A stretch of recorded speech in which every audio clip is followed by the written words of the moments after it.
예, 안녕하세요. 국어 강의하는 손석표입니다. 음, 오늘은 저희가 원미동 사람들이라는 연작 소설에 속해 있는 작품 중에 하나인 비 오는 날에는 가리봉동에 가야 한다라는 소설 같이 얘기를 좀 해보고 싶어요. 원미동 사람들이라는 연작 소설 자체는 어디서 많이 들어보셨을 거라고 생각하고, 이 영상 보시는 분들은 거의 대부분 일용할 양식이라는 소설이 있어요. 그 형제 슈퍼랑 김포상에 관해 다툼을 다루는 작품들을 중학교 교과서에서 보셨을 확률이 굉장히 높다고 생각하고요. 아니면은 수능 공부를 꾸준히 해온 친구들 같은 경우에는 어, 이렇게 한계령이라는 작품이 있거든요. 그 한계령이라는 작품이 2019년 19학년도 6월 평가원 모의고사에 출제가 된 적이 있고요. 아니면 최근 기출 풀어보셨으면은 올해 9월 평가원 모의고사에서 원미동 시인이라는 그 몽다리 아저씨 나오는 거 있잖아요. 그 작품 읽어보셨을 거라고 생각합니다. 원미동이라는 동네가 어디인지를 잘 모르시는 분들이 있어서 간단하게 말씀을 드리면요. 원미동은 이 서울에서 서쪽으로 좀 더 가시면은 인천 가시기 전에 부천이라는 동네가 있어요. 그 부천이라는 동네에 이제 원미구, 원미동을 얘기를 하는 건데요. 아마 통합사회 시간에 배우셨을 거라고 생각하는데 우리가 배드타운이라는 표현을 쓰죠. 그래서 이제 서울이 너무 지대가 높으니까, 그러니까 집값이 너무 비싸니까 서울로 출퇴근하는 사람들을 위해서 이렇게 배드타운, 그래서 잠을 자고 다시 서울로 출퇴근하게끔 구성된 공간을 배드타운이라고 하는데, 부천은 기본적으로 배드타운 형태로 설계된 공간이라고 얘기를 할 수 있습니다. 일반적으로 베드타운 같은 경우에는 도심지에 비해서 조금은 부동산 가격이 저렴하기는 하죠. 그건 지금 말씀드리는 건 설계될 당시를 얘기하는 거예요. 요즘 부천 땅값이 장난이 아니던데. 아무튼 간에 그 당시에 이제 그런 부천에 사는 삶이다라고 얘기를 했을 때는 경제적으로 매우 유복했을까? 혹은 경제적으로 약간은 어려움이 있거나 중산층 정도였을까? 라고 얘기를 했을 때 중산층이거나 조금은 경제적으로 어렵지 않았을까, 이런 생각을 해볼 수 있습니다. 작품의 제목이 되는 비 오는 날에는 가리봉동에 가야 한다라는 얘기를 좀 알고 싶어서 가리봉에 대한 얘기를 조금 해볼게요. 아마 부모님들한테는 물어보시면 엄마 가리봉 알아요? 뭐 아빠 가리봉 알아요? 이렇게 얘기하면은 거의 대부분 아실 텐데, 우리 영상을 보는 친구들은 사실 좀 어색할 수밖에 없어요. 예전에는 이제 가리봉역이라는 지하철역이 있었는데요. 이제는 가리봉역이라는 말 대신 가산 디지털 단지라는 이름으로 역 이름이 바뀌었습니다. 사람마다 좀 명칭과 관련해서 인식의 차이가 좀 존재하기 마련인데, 예전에는 가리봉이라는 동네가 공장들이 좀 모여 있었던 동네였어요. 그리고 뭐 가발 공장이라든지 뭐 스웨터 공장이라든지 옷 공장들이 많이 모여 있었던 동네거든요. 그러다 보니까 나이가 좀 많으신 분들 입장에서는 가리봉이야 이렇게 얘기를 하면은 좀 이렇게 공장을 다니는 사람들이 모여 사는 공간, 이렇게 이해를 할 테고요. 가산 디지털 단지라고 이름을 바꿨는데 현재는 사실 여러 이렇게 IT 업체들이 조금 모여 있는 동네예요. 그래서 뭐 여전히 공장이 조금은 남아 있기는 합니다만 공간의 뉘앙스가 많이 바뀌었어요. 이 이야기를 지금 제가 먼저 드리고 시작하는 이유는 이 작품의 시대적 배경이 1980년대거든요. 그러면 1980년대를 배경이라고 생각을 했을 때 디지털 단지를 생각하셔야 돼요? 공장이 모여 있는 곳을 생각하셔야 돼요?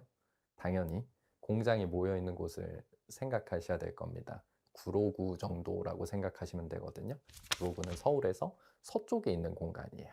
그러니까 서울에서 서쪽에 있는 구로구, 그 구로구에서 좀 더 서쪽으로 가면 있는 부천시 원미구, 원미동, 공간적으로 조금은 가까운 거리겠구나, 이런 생각을 해볼 수 있으면 좋습니다.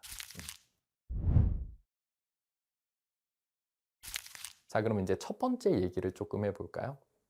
이 작품을 이해하는 데 있어서 가장 중요한 첫 번째 키워드는 초점화자의 존재예요. 초점화자라는 개념 많이 보셨을 거라고 생각합니다. 우리가 소설에서 서술자라는 개념이 있고 초점화자라는 개념이 있죠. 초점화자는 일반적으로 전지적 작가 시점에서 특정 인물의 내면 심리를 중심으로 서술을 하게 됐을 때, 서술자는 작품 밖에 있지만 전지적 작가 시점이니까 서술자는 작품 밖에 있겠죠. 그런데 특정 인물의 시각에서 서술되는 느낌을 주는 것을 우리는 초점화자라고 얘기를 하는데요. 이 작품에서는 은혜 아빠라는 인물이 있어요. 소설 전문을 읽어보시면 은혜 아빠인 걸 알 수 있는데 대부분 문학 교과서나 EBS 같은 데 수록된 작품을 보시면 은혜 아빠라는 표현은 없고 그라는 인물로 이렇게 이야기가 나오게 되거든요. 그래서 이제 그라는 인물의 시각으로 이야기가 전개가 되는데요. 중심 사건은 총 두 가지 사건이 있어요. 첫 번째로는 그의 부부네 집에 욕실에 문제가 생겨요. 욕실에 물이 새는 거죠. 그래서 욕실에 물이 새니까 집을 보수하기 위해서 임씨라는 일용직 노동자, 좀 편한 말로 노가다라고 하죠. 그 노가다 아저씨를 불러 가지고 집을 고치기 시작을 합니다. 근데 이 일용직 노동자인 임씨는 사실 본업이 시설을 수리하는 게 본업이 아니라 겨울에 연탄을 판매하는 연탄 장수가 본업이고요. 여름에는 인제 시설을 수리하는 방식으로 하루하루를 먹고 사는 사람이에요. 이쯤 설명을 드렸을 때 공간적 배경과 결부시켜서 생각을 해 본다면은 '인물의 삶이 크게 부유하진 않겠구나.' 이런 생각 정도는 충분히 하실 수 있을 거예요. 그쵸? 그래서 그라는 인물도 마찬가지고 그의 아내도 마찬가지고 임씨가 목욕탕을 고치는 동안 내내 임씨에게 대해서 신뢰를 보이는 게 아니라 의심의 눈초리로 인물을 계속 바라봐요. 이거 왜 그러냐면 여러분들도 혹시 집에 인테리어 해 보신 분들은 아시겠지만 그 모든 인테리어 업자분들이 그렇진 않지만 좀 일부 나쁜 인테리어 에 종사하시는 분들이 속된 말로 바가지를 씌운다고 하잖아요. 그쵸? 그러니까 원래 나오는 견적보다 좀 더 많은 금액을 청구하는 걸 우리가 바가지 씌운다고 하잖아요. 뭐 속된 말로 눈탱이 친다고 하죠. 이런 표현 써도 되나? 아무튼 그런 표현들을 가지고 설명을 많이 하는데 그러다 보니까 그와 그의 아내도 임 씨가 열심히 일을 하고 있는데 이 사람이 진짜로 열심히 일을 한다고 생각하는 게 아니라 계속 '나한테 돈을 더 받아먹으려고 열심히 하는 척하는 건가?' 라는 식으로 의심의 눈초리로 인물을 계속 바라봐요. 그렇지만 조금 설명 자세히 들어보시면 아시겠지만 이 임씨라는 인물은 굳이 따지면 열심히 하는 척인 인물일까요? 진짜 열심히 하는 인물일까요? 그쵸. 진짜 열심히 하는 인물이에요. 그런데 그와 그의 아내는 계속 의심의 눈초리로 바라보게 되죠. 아침부터 시작했던 공사는 저녁이 돼요. 이 소설을 전문을 읽어 보시면은 음 광복절 연휴날이 되거든요. 광복절 연휴라는 표현보다는 광복절 휴일이 맞겠네요. 그래서 광복절날 아침부터 밤까지의 사건, 하루 종일의 사건 정도가 돼요. 그러니까 모두 다 쉬는 공휴일에도 자기가 나가서 일을 해야지만 가족을 먹여 살릴 수 있는 가난한 처지의 가장인 임시인 거죠. 너무나 더운데 온몸에 땀이 젖을 정도로 하루 종일 열심히 일을 했어요. 심지어는 아마 읽어보신 분들은 아시겠지만 목욕탕도 고쳐주고 옥상에 방수 공사까지 서비스로 해주거든요. 그렇게 열심히 공사를 해주고 나서 저녁밥 겸 술을 한 잔 먹으면서 음, 계산을 해줘야 되는데 아까 말씀드렸듯이 계속 의심의 눈초리를 보이고 있었던 아내가 거기다 대놓고 공사 금액을 조금 깎았으면 좋겠다는 식으로 은근슬쩍 이야기를 합니다. 우리는 이런 것들을 통상 좀 비열하다라는 표현을 쓰기도 하고 아니면은 여러분들이 국어 교과서적인 표현으로는 좀 멋있는 말로 인물의 속물성이라는 표현을 가지고 이야기를 많이 하죠. 그런데 아까 전에 말씀드렸듯이 초점화자가 그라고 말씀드렸잖아요. 그래서 그는 그의 아내가 임 씨한테 금액을 깎으려고 하는 것을 마음속으로는 막고 싶어 해요. 왜냐하면 그라는 인물은 임 씨라는 인물에 대해서 정말 이 사람은 성실한 사람이고 고생 많이 했으니까 돈 제대로 줘야 되겠다라고 생각은 하지만 아내가 임 씨에게 대해서 돈을 깎고 있는 장면을 보면서도 아주 적극적으로는 말리지 못해요. 그럼 바꿔 얘기하면은 아주 적극적으로 말리지 못했다는 측면에 주목한다면 그라는 인물 또한 역시나 어떤 존재임을 생각해 볼 수 있어요. 약간은 속물성이 있구나. 이런 생각을 해볼 수 있죠. 사실 우리가 모두 누구나 약간의 속물성이 있게 마련인데요. 그쵸? 사실 우리 다 속물적이죠. 그럼에도 불구하고 우리는 모두 속물적이지만 내심 타인에게 정의로운 존재로 보이고 싶어 하는 욕망이 있어요. 그럼 한번 생각해 보세요. 결과적으로 임 씨는 아내의 요청에 의해서 금액을 말도 안 되게 깎아주거든요. 정말 말도 안 되는 공사비로 금액을 깎아줘요. 그러면 아내 입장에서는 돈을 많이 깎아줬으니까 굉장히 당황을 하게 되거든요.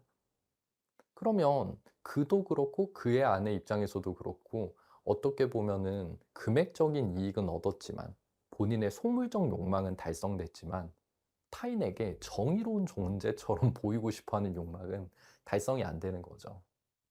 그럼 여러분들이 조금만 생각해 보세요. 어떤 아저씨가 우리 집에서 일을 해 줬는데 말도 안 되게 싼 금액에 일을 해 줬어요. 그러면 우리 입장에서는 심리적 부채가 있을 수 있겠죠? 그래서 그라는 인물이 임 씨를 데리고 자기가 술을 한 잔 사 주겠다면서 형제 슈퍼에 데리고 가서 같이 맥주를 먹습니다. 그러면 이 맥주를 사 주는 것은 단순히 인물에 대한 친근감의 표현으로만 생각하는 게 맞을까요? 아니면 타인에게 정의로운 존재처럼 보이고 싶어 하는 욕망도 좀 녹아 있다고 볼 수 있어요? 당연히 후자의 생각이 조금 더 맞는 거겠죠. 이해되시겠죠? 그래서 둘이 인제 맥주를 먹으면서 이야기를 하기 시작하는데 드디어 작품의 제목에 해당하는 음 가리봉동 얘기가 나와요. 자 이제 여기서 인제 두 번째 얘기를 좀 해 볼게요. 아까 전에 말씀드렸듯이 이 글에는 두 개의 갈등축이 있는데 첫 번째 갈등축은 그의 부부와 임씨 사이에서의 갈등축이 되겠죠. 인물에 대한 불신이 신뢰로 바뀌어가는 그 갈등축을 하나 생각해 보시면 좋고요. 슈퍼마켓에서 맥주를 먹으면서 얘기를 하면서 이 글의 두 번째 갈등축이 등장을 하게 되는데 이 두 번째 갈등축은 임씨라는 인물이 스웨터 공장 사장에게 사기를 당해서 물품 가격을 받지 못하고 연탄을 납품했는데 연탄 값을 받지 못한 사건에 대한 이야기예요. 임 씨라는 인물은 스웨터 공장 사장에게 반복적으로 연탄을 외상으로 제공을 했었는데 스웨터 공장 사장은 임 씨에게 자기가 망했다고 거짓말을 치고 제목에 나오는 가리봉동에 새롭게 공장을 확장 이전을 하게 됩니다. 너무 나쁘죠. 이거 너무 나쁜 새끼 아닙니까? 그래서 작품의 제목처럼 비 오는 날에는 가리봉동에 가야 되는데 왜 그럴까라고 생각을 했을 때 임 씨는 일용직 노동자로 일을 하다 보니까 일용직 노동자의 삶은 비 오는 날에는 일을 하지 않게 되잖아요. 그러다 보니까 일을 하지 않는 날에는 어딜 가서 가리봉동에 가서 반복적으로 연탄값을 내놔라 이런 식으로 독촉을 하러 가게 되는 거예요. 근데 여러분들이 조금만 생각해 보셔도 아시겠죠? 사기꾼들은 통상 돈을 순순히 줄까요? 절대 안 줄까요? 절대 안 줍니다. 그래서 임 씨는 아마 이 돈을 소설 전체 내용으로 미루어 봤을 때 못 받을 확률이 굉장히 많은 거죠. 그래서 소설을 읽다 보면은 임 씨가 한탄을 하는 장면이 나와요. 나는 6 식구들을 데리고 지하 단칸방에서 살아가는데 나에게 사기를 친 스웨터 공장 사장은 맨션 아파트에 산다라는 얘기를 하거든요. 1980 년대 소설이다 보니까 맨션이라는 말이 좀 느낌이 안 오실 수도 있어요.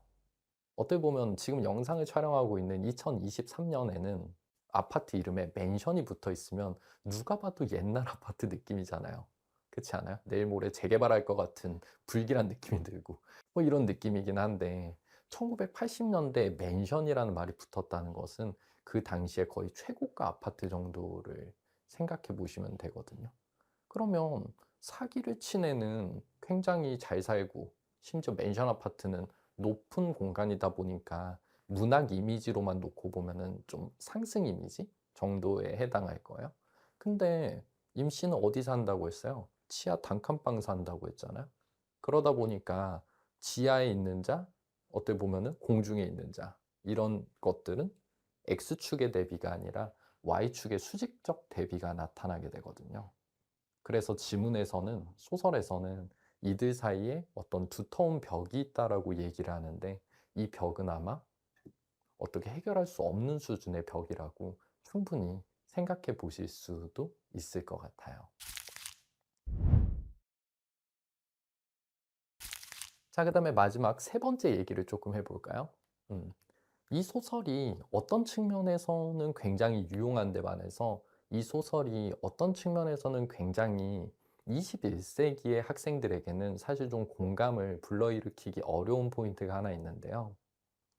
사람이 이런 식의 인생 궤적으로 살아가다 보면 임시의 인생을 가지고 한번 생각해 보세요. 임씨란 인물은 소설 전체를 읽어보면은 원래 농촌에서 살다가 이촌양도 현상과 맞물려 가지고 도시로 오게 됐는데 여전히 자신의 가난함이 해결되지 않고, 그리고 자신의 가난함이 해결되지 않는 여러 가지 원인 중에 하나가 그릇된 방식으로 부를 얻게 된 스웨터 공장 사장 때문이라고 생각할 수 있죠. 그럼 당연히 원한 감정이 생기게 마련인데, 감정의 방향을 좀 생각해 보라는 말이에요. 우리가 일반적으로 논리학에서 얘기하는 성급한 일반화의 오류라는 표현이 있죠. 여러분들이 생각해 봤을 때 임시의 분노의 방향은 모든 부유층을 향해야 될까요? 아니면은 부도덕한 부유층을 향해야 될까요? 아마 논리적으로 따졌을 때는 부도덕한 부유층을 향하는 게 맞다고 생각하실 수 있습니다. 그런데 소설을 보면은 임시의 원한 감정이 너무 깊고 너무 절절하다 보니까 부자 새끼들 다 죽여버려야 된다는 식으로 얘기를 한단 말이죠. 그럼 이렇게 됐을 때 어떻게 보면은 부도덕한 부유층이 문제인 건데, 마치 모든 부유층이 부도덕한 방식으로 부를 쌓아서 문제가 되는 것 같은 느낌적 느낌을 줄 수밖에 없겠죠. 사실 좀 생각해 보면은 우리나라가 이제 과거에는 조금 부도덕한 방식으로 부를 쌓은 사람들이 많았다고도 해요. 뭐 저는 그 시대를 안 살아서 잘 모르겠는데, 근데 또 생각해 보면 오늘날에는 자신이 열심히 돈을 벌어서 부를 획득한 사람들도 굉장히 많죠.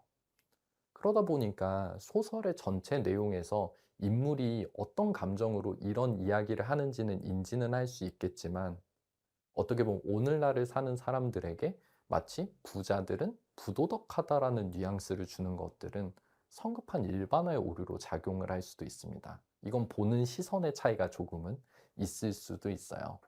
그러다 보니까 교과서에는 거의 대부분 여러 교과서에 실려 있고 EBS에도 실려 있었는데, 모든 부자들을 죽여버려야겠다라는 식의 내용 부분은 거의 대부분 교과서 부분에서 삭제가 되어 있습니다. 대부분 교과서를 쓰시는 교수님들도 인지를 하고 계시는 부분일 거라고 생각을 해요. 그럼에도 불구하고 1980년대를 살아가는 어떤 중산층들이라든지 혹은 좀 사회적으로 가난한 사람들의 삶이 어떠했는지를 좀 잘 보여준다는 측면에서 굉장히 가치 있는 소설이 아닌가, 이런 얘기들을 할 수 있을 것 같아요. 우리가 흔히 어떤 민중들의 힘든 삶을 얘기하는 소설들은 굉장히 많잖아요.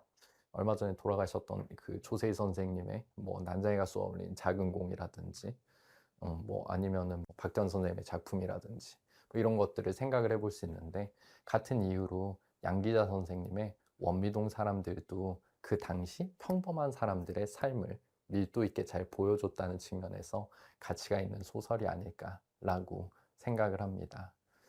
일반적으로 원미동 사람들에 해당하는 11꼭지 소설 중에서 학생들이 많이 보는 꼭지는 한 5꼭지에서 6꼭지 정도가 되는데, 혹시 기회가 닿으신다면은 나머지 해당하는 작품들도 한번 읽어보시는 것을 굉장히 추천을 드려요. 추천을 드리는 여러 가지 이유가 있겠지만, 현대 소설을 읽는 데 있어서 불과 3, 40년의 시간적인 갭이 있지만 우리나라는 굉장히 많이 바뀌었단 말이죠.